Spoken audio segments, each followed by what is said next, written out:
চলো, ওদের সবার আসার সময় হয়ে গেছে, তাড়াতাড়ি দরজার পিছনে লুকিয়ে পড়ি। বস দেখুন, আপনি আমাকে ডেকেছেন আর আমি চলে এসেছি। কোথায় গেলেন আপনি বস? আরে ভাই রে, বসের টেবিলের উপর এতগুলো টাকা, এত পুরো টাকার গাড়ি, তাড়াতাড়ি এখান থেকে কিছু টাকা উঠাইয়ে নেই। আজকে তোমার কপালটা অনেক ভালো। বস আপনি আমাকে ডেকেছেন আর দেখুন আমি একদম টাইম মতো চলে এসেছি। বস কোথায় আপনি? আরে বসের টেবিলের উপর এতগুলো টাকা, তাড়াতাড়ি এখান থেকে আমি টাকা উঠিয়ে নিই। বস মনে করবে অন্য কেউ নিয়েছে, বস কি আমাকে দেখতে পাচ্ছে নাকি? এবার তাড়াতাড়ি এখান থেকে চলে যাই।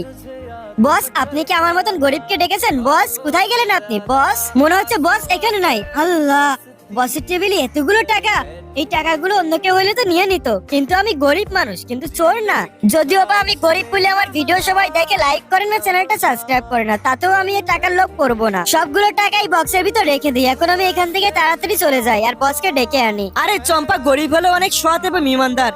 চম্পা তুই দেখিস, তোর ভিডিওতে সবাই লাইক করে দিবে, তোর চ্যানেলটা সবাই সাবস্ক্রাইব করে দিবে। বন্ধুরা, এই গরিব চম্পাটার জন্য তোমরা সবাই ভিডিওতে একটা লাইক করে দেওয়া, চ্যানেলটা সাবস্ক্রাইব করে দাও, নয়তো অনেক কষ্ট পাবে।